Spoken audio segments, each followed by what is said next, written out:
Good morning students कल हमने पढ़ा था कि इंडिया ने जब अपने फर्स्ट 5 ईयर प्लान चला गए थे, पहले 3 5 ईयर प्लान चलाए गए थे, तो उनके क्या आउटकम्स आए थे, कि उनके आउटकम्स के रिगार्डिंग हम पढ़ रहे थे कि फर्स्ट 5 ईयर जो प्लान थे तीन, उनके आउटकम्स क्या थे। तो उसमें हमने दो आउटकम्स पढ़े थे।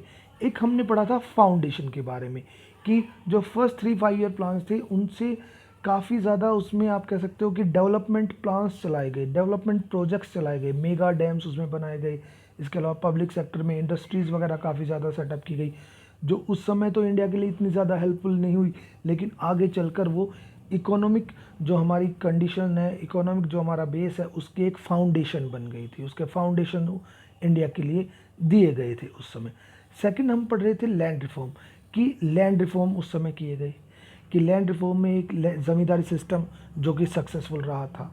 दूसरा एक लैंड सीलिंग का उन्होंने वो प्रपोजल लाया था, लेकिन उन्होंने जो लैंड ओनर्स थे, जो आप कह सकते हो कि पावरफुल लोग थे, उन्होंने उसको लागू नहीं होने दिया।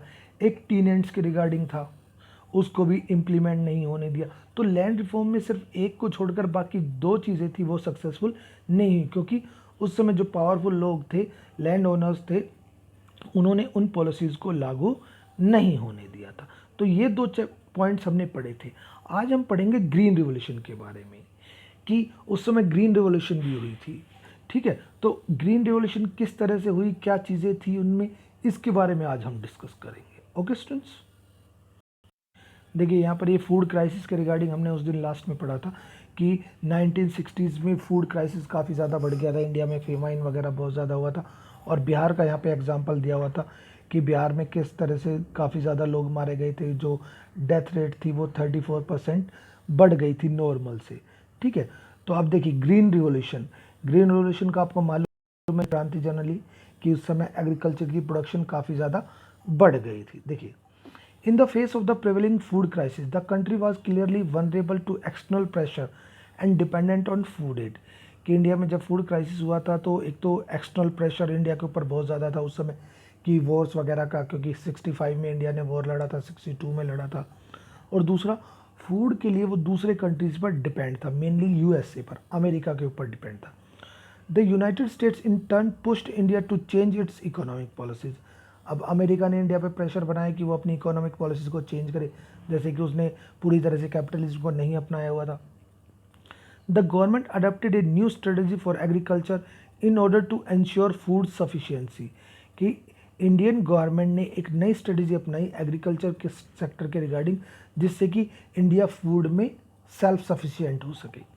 Instead of the earlier policies of giving more support to the areas and farmers that were lagging behind, now it was decided to put more resources into those areas which already had irrigation and those farmers who were already well off।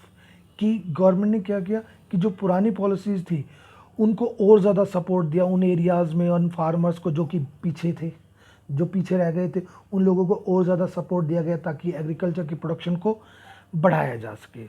Now it was decided, और इसके अलावा एक ये और किया गया कि और ज़्यादा रिसोर्सेज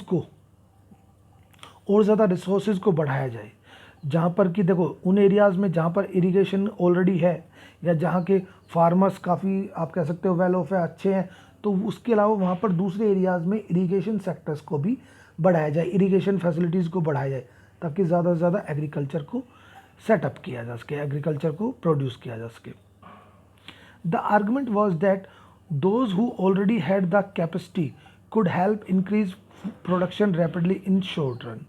कि अब इसमें आर्गुमेंट दिया गया कि जो पहले से ही मतलब इतने कैपेबल हैं कि जो और ज़्यादा फूड प्रोडक्शन कर सकते हैं शॉर्ट टर्म में, ठीक है, दस the government offered high yielding variety of seed. तब गवर्नमेंट ने HYV सीड्स को इंट्रोड्यूस किया। फर्टिलाइजर्स, केमिकल फर्टिलाइजर्स आप कह सकते हैं, pesticides, better irrigation at high subsidy prices, subsidy वगैरह उनको देने लगी।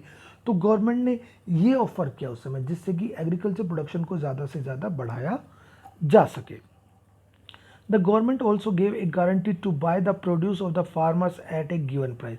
और गवर्नमेंट ने फार्मर्स को ये भी एक गारंटी दी कि भाई उनका जो फूड के जो प्रोडक्ट्स हैं उनको एक उन्होंने अपनी एक रेट रख दिया, इस रेट पर उनसे परचेज किया जाएगा ताकि लोग ज़्यादा से ज़्यादा एग्रीकल्चर प्रोडक्शन करें।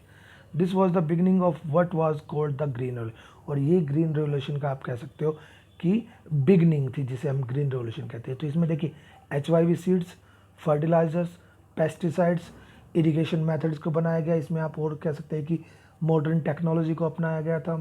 ठीक है, तो इन सभी से जो हमारे यहाँ पर एग्रीकल्चर प्रोडक्शन काफ़ी ज़्यादा बड़ी थी। The rich peasants and the large landowners were the major beneficiaries of this process. अब इस प्रोसेस से सबसे ज़्यादा बेनिफिट हुआ जो रिच पीजेंट्स थे, जो अमीर फार्मर्स थे या लैंड ओनर्स थे उनको। The green revolution delivered only A moderate agriculture growth, mainly A rise in wheat production and raised in the availability of food in the country. अब ग्रीन रेवोल्यूशन में mainly जो growth rate हुई थी वो किस में हुई थी? व्हीट प्रोडक्शन काफ़ी ज़्यादा उस समय हुआ था। But increase polarisation between class in region, लेकिन जो अलग अलग एरियाज थे, अलग अलग आप कह सकते हो जो वर्ग बने हुए थे, ग्रुप्स बने हुए थे, उनमें पोलराइजेशन, उनमें मीन्स आप कह सकते हो कि गैप काफ़ी ज़्यादा बढ़ गया। सम रीजन्स लाइक देखो पंजाब, हरियाणा और वेस्टर्न यूपी। एक चीज़ ध्यान रखिएगा कि ग्रीन रेवोल्यूशन को जो सबसे ज़्यादा बेनिफिट हुआ था वो इन 3 स्टेट्स में था, पंजाब, हरियाणा और यूपी भी नहीं, वेस्टर्न यूपी, जो आप कह सकते हो दिल्ली हरियाणा से जो टच है, इनको सबसे ज़्यादा बेनिफिट हुआ था क्योंकि इनमें ही ग्रीन रेवोल्यूशन सबसे ज़्यादा हुई थी। आप कह सकते हो एग्रीकल्चर प्रोडक्शन इन एरियाज़ में सबसे ज़्यादा बढ़ा था। वाइल अदर रिमेंड बैकवर्ड, जबकि बाकी पार्ट्स थे वो बैकवर्ड। ये उसका आप एक ये कह सकते हो कि डीमेरिट कह सकते हो ग्रीन रेवोल्यूशन की।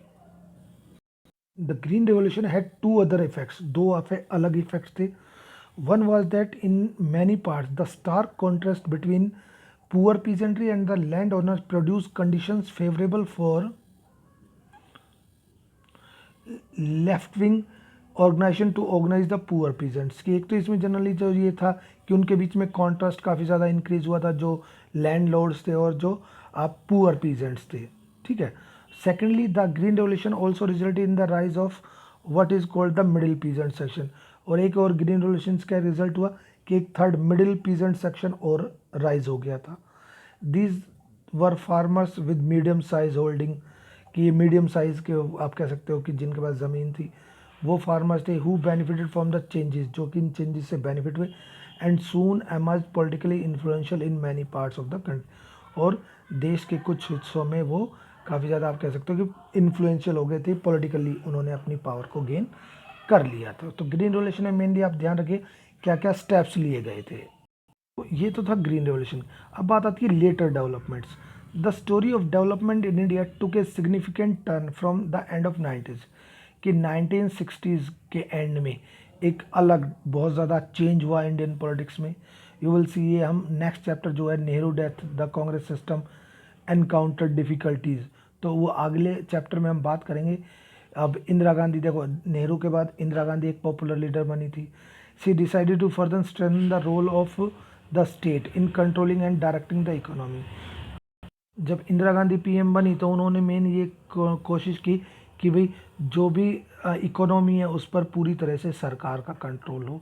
This the period from 1967 onward witness many new restrictions on private industry, कि 67 के बाद जो प्राइवेट सेक्टर था उस पर काफ़ी ज़्यादा रिस्ट्रिक्शंस लगाई गई।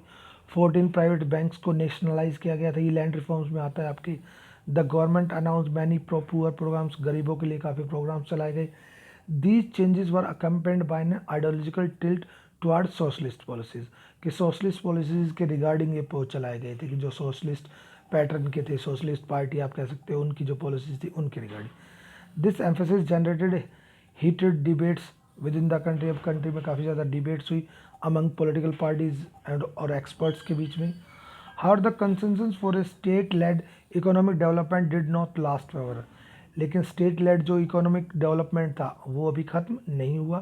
Planning did continue, planning continue रही, but its salience was significantly reduce, लेकिन इसकी इंपॉर्टेंस अब थोड़ी सी कम हो गई। Between 1950 and 1980 the Indian economic grew at a sluggish per annum rate of 3 to 3.5%, कि इंडियन इकोनॉमी जो ग्रो हुई थी 50 से 80 के बीच वो 3 से 3.5 तक। In views of prevailing efficiency and corruption in some public sector enterprises and the not so positive role of bureaucracy in economic development, कि उस समय करप्शन का थोड़ा बढ़ गया था और ब्यूरोक्रेसी जो थी इकोनॉमिक डेवलपमेंट इतना ज़्यादा पॉजिटिव रोल नहीं प्ले कर रही थी। The public opinion in the country lost weight, लोगों की ओपिनियन थी वो उनका विश्वास खत्म हो चुका था। And it initially place in many of these institution such lack of public faith led to policy makers to reduce the importance of the state in India's economy, कि जो ये पब्लिक फेथ जो कम हुआ था जिससे कि पॉलिसी मेकर्स थे उनकी इम्पोर्टेंस ऑफ स्टेट में उनकी इम्पोर्टेंस इंडियन इकोनॉमी में कम हो गई थी 1980s के बाद। विशालो ये हम अगले चैप्टर में जो हम पढ़ेंगे उसमें बात करेंगे, ठीक है।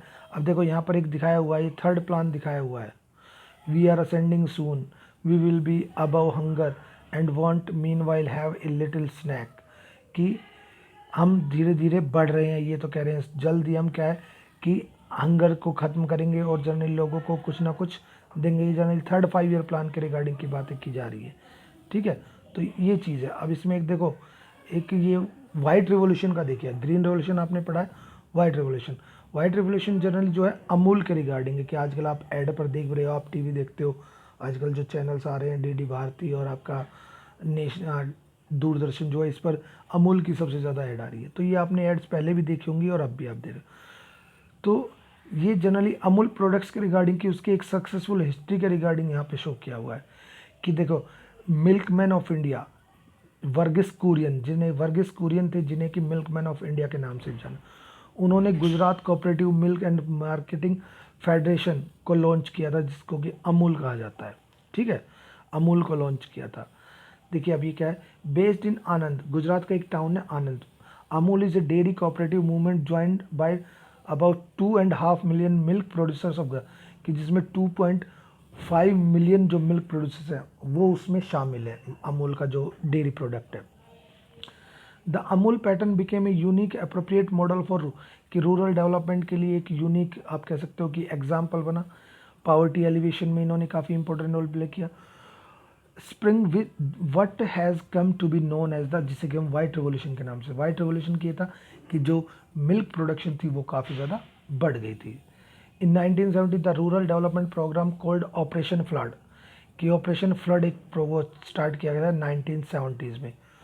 Operation flood organise cooperative of milk producers into a nationwide milk grid, कि ऑपरेशन फ्लड ने कोऑपरेटिव ऑफ मिल्क थे प्रोड्यूसर्स जो थे उनको एक इकट्ठा किया, उनको एक ग्रुप बनाया, पूरे देश में आप कह सकते हो मिल्क का एक वो बनाया, ग्रुप बनाया, with the purpose to increase, और जिसका मेन पर्पज़ क्या था, मिल्क को ज़्यादा से ज़्यादा प्रोडक्शन करना। Bringing the producer and consumer closer by eliminating middleman, कि कंज्यूमर और जो प्रोड्यूसर्स है दोनों को साथ ला जाए, बीच में जो मिडिल थर्ड पर्सन होता है उसको बीच से हटाया जाए।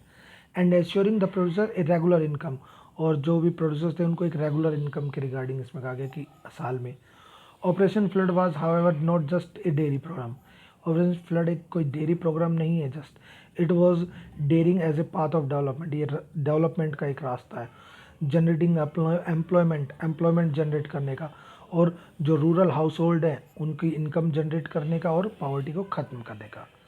The number of members of the cooperative have continue to increase with the number of women, कि वीमेंस का इसमें काफ़ी ज़्यादा रोल रहा है, वीमेंस में बढ़ती जा रही है, उनका नंबर्स बढ़ता जा रहा है। And women dairy cooperative societies also increasing significantly, कि वीमेंस की डेयरी कोऑपरेटिव सोसाइटीज़ है वो भी तेज़ी से बढ़ रही है। तो ये ऑपरेशन फ्लड आप कह सकते हैं, ऑपरेशन फ्लड था, जो कि मेनली कई बार एक क्वेश्चन भी पूछा जाता है। वाइट रिवॉल्यूशन आप कह सकते हैं, वाइट रिवॉल्यूशन मिल्क प्रोडक्शन के regarding, operation flood milk production के रिगार्डिंग। इसका जनरली फाउंडर अगर हम बात करें, ठीक है, इसका कौन था, जो वर्गीस कुरियन, जिसे कि मिल्कमैन ऑफ इंडिया कहा जाता है। ओके, तो ये चैप्टर हमारा कंप्लीट होता है, आप इसको एक बार रिवाइज करिए।